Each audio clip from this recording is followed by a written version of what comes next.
Right everyone, Dancentral here for the last time in my Q&A series of videos. This is the 8th and the absolute final part. I can absolutely promise you that, because I've only got one more set of questions to go now. So yeah, it's been a long one, but it's been great, because what's been great is that I've been trying to upload each part, kind of one part a day. So it has actually been a bit more frequent than what maybe it has been up until now, which is great to be able to kind of get more out there, so people can see more of me, so that they can kind of be rest assured that I've not disappeared. I'm still here. So yeah. Alright, so last set of questions I said is from a good friend Ben, aka Asuma Karin. He got a bit like panicky and was like, oh no, have I missed the opening to submit questions? Have you done the videos already? Because I really want to give you some, and I hadn't, so he's given me some, which is great. So nice one, mate, and it was great to see that you uploaded a new video a little while ago, and just really, I just say keep them coming. Literally, I know you've had problems obviously with your computer and your software and stuff, and your camera and things, but you know, whenever you can, just upload them, because it's great to see. And you know, you're one of my you know, avid followers, and you're always posting stuff on my channel, so you know, it's great. You know, and likewise, I always like to see new videos from yourself. So just get some more done. Yeah, cool. All right. So he said, okay, here are my questions. Sorry if they're repeats. It's all right.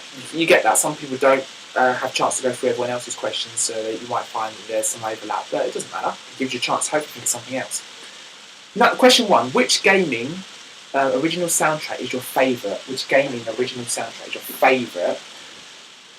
Good question. To be honest, I haven't really got a favourite as such. I do love the Super Mario Galaxy soundtrack, because it's all orchestrated, and I love proper big orchestral soundtracks. I love, you know, whether it's classical, whether it's film, or whether it's gaming. I love stuff that's got a big, you know, proper orchestra behind it, whether it's, you know, for the strings or percussion, or it's great. I absolutely love big orchestral soundtracks. So Super Mario Galaxy would definitely be one of them. Obviously the Sonic soundtracks, I'm going to say that anyway, that's an obvious one. I mean, on Sonic Heroes, there's a good remix on there actually. There's on the level Bingo Highway, which is like quite dancey. There's also a remix version of it right at the end of the soundtrack, and it's proper like special effects and electronic sounds and dings and bells and everything just kind of whizzing off everywhere in the remix, and it's just so much fun. It's proper electronic stuff. It's really, really good. So it's proper fast dance stuff, but it's like got loads of different, like, if you don't know what I mean, if you search for the Sonic Heroes soundtrack on Google and you just find, or go on YouTube and type in Sonic Heroes soundtrack, or type in Bingo Highway remix, you should hopefully get the remix version as opposed to the original, because there's two different versions. And I love that. I love video game music that's been danced up, but then I also love it when it's been like orchestrated, it's like big orchestras behind it. So any soundtrack that does either of those, I'm happy, to be honest. Obviously the Super Mario soundtracks are great. Yeah, I mean, I remember playing Dancing Stage Disney Mix on the PS1, and that's again where they've got some of the Disney tracks that everyone kind of knows and loves, and they've like remixed and danced those up as well. So again, you know, that was great. But the music on there is really good, and even like the stuff on the Gears of War soundtrack is really good, and Halo Reach as well. I got hold of the Halo Reach soundtrack, and there's a remix on there as well of one of the tracks, and that was proper good, really, really good. So yeah, any of the and the Call of Duty soundtracks are really good as well, because again they're got really proper epic orchestrations on there, and like big string sounds and percussion, and to make it really tense and stuff. So yeah, any of those really, or all of those, I absolutely love, to be honest. So yeah, there's a selection there, so it's cool. Alright, if you could have one superpower, if you could have any one superpower, which one would you choose and why? It'd be to go back in time. Definitely, to go back in time. There's the obvious ones, to be able to fly, to be able to go invisible, but I would say go back in time. To be honest, for a variety of reasons. One being that it would just be great to kind of relive the 90s again, in terms of the music that was out at the time, and the games that were out, so you could go back to when all the retro stuff was still in fashion and everyone's buying it still, and you could walk into shops and there'd be Mega Drives all over. You could walk into like a kind of a modern shop that wouldn't sell that kind of thing nowadays, like Asda or Game or Blockbuster Video, and you see Mega Drive consoles everywhere, and master systems and stuff, and it would just be great to see all of them on the shelves in like high retail stores that wouldn't ever sell them again now because they're too old, kind of thing, or they're too retro, and they're not necessarily retro. Their market isn't retro. So it'd be great to see all that again in fashion. And yeah, I mean, to see people that have passed away in my life as well, to kind of see them again in person would be absolutely amazing. But I think everyone would want that, to be honest. It's one of those things in life where we don't want to go through it, but unfortunately we have to. It's just life. But yeah, a lot of people would therefore be back in my life if I went back in time. So that'd be absolutely amazing. Yeah, really, to go back to when stuff that because obviously us as retro gamers, we still love all the stuff that was out at the time. So if we could go back in time and see it all kind of being in fashion again, that would be absolutely fantastic. So I'd definitely say go back in time, absolutely, to maybe like the early 90s. So Sega World would definitely be back in the Trocadero, that's for sure. So I could definitely be rest assured I could go into Trocadero then and it'd still be there. And yeah, just loads of different things, to be honest. But yeah, definitely would love to go back to the early 90s and just relive it for like a day or a week or something, and then come back again and just kind of, yeah, it'd be awesome. I really would. Cool, okay. Question 3. Where do you see yourself or hope to be in 10 years' time, for example, like with a job, house, area, family, etc.? Wow, that's a big one. That's a very big one. To be honest, I would love to be in a job that's similar to the one I've got now, because fitness is my passion. Well, fitness and music are my two passions. So what I'd love to see is in the future me being in some sort of managerial position where I'm like managing a gym, or I'm kind of higher up the ladder than I am now. I'm kind of working my way up, so earning, you know, a good amount of money. And I'd like to, well, I'm looking to become a piano teacher soon, so I'd like to still be doing that if I can. That's something that's long term for me. But in terms of fitness, there's still room for progression, so I'd love to be in like a manager or something.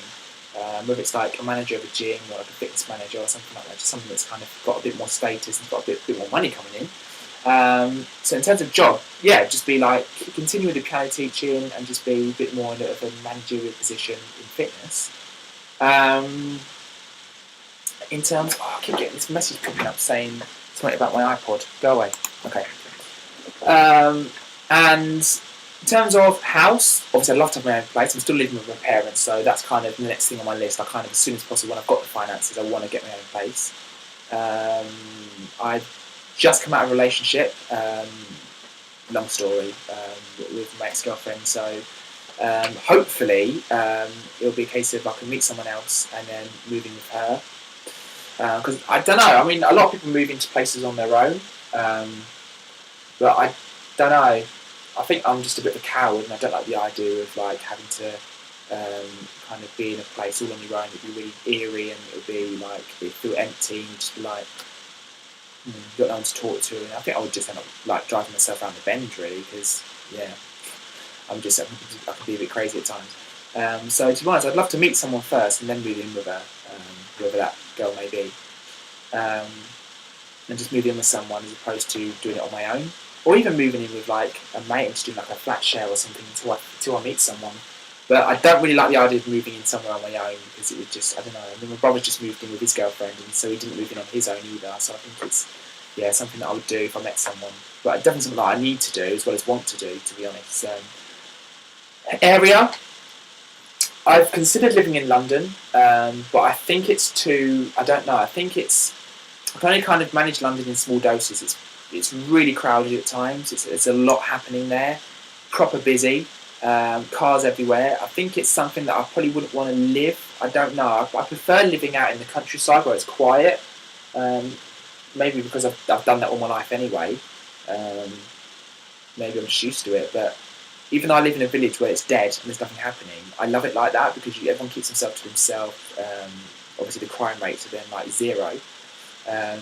And yeah, it's just nice and peaceful, really. So I'd love to kind of move somewhere to like into a big house with a future girlfriend, where I can, you know, be somewhere that's quiet and that's picturesque, and it's just really nice, really.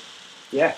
But obviously that also has a gym nearby, and that has people around that I can piano teach, basically. Then I'm happy. So there you go. And then family, definitely. I definitely want to have children. it's something that is really exciting when I think about it, and it's something that I definitely want to. Now that my career is kind of becoming more stable, and I'm now getting it more into perspective, I can kind of afford now to kind of leave that for a bit because it's kind of already going well. And then because I was kind of putting my career before relationships and families, but now kind of I'm already where I want to be with it now. I kind of can now afford to branch off and focus more on meeting people and stuff. But yeah, definitely want to definitely have children at some point. I mean, I'm 22 now, nearly 23, so I'm still young, but I'm sort of, you know, if I'm not careful, time's going to run away with me, and then I won't actually have got any further than I am now, and that's not what I want at all.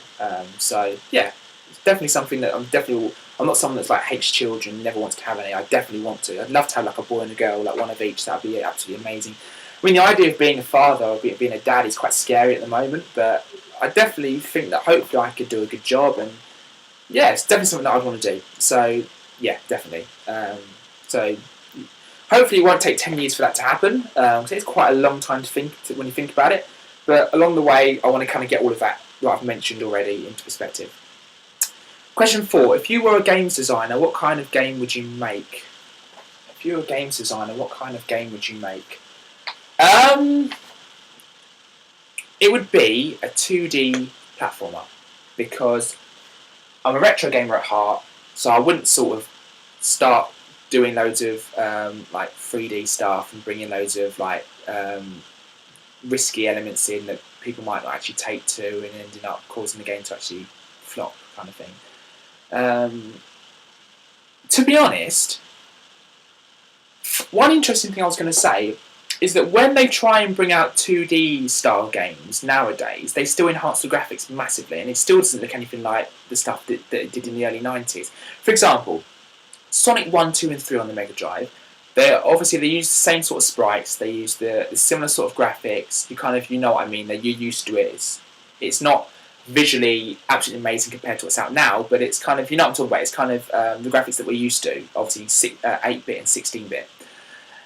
When they brought out Sonic 4 Episode 1, obviously, although they brought it back to 2D, and it was side-scrolling, the graphics were still completely and massively improved upon Sonic 1, 2 and 3.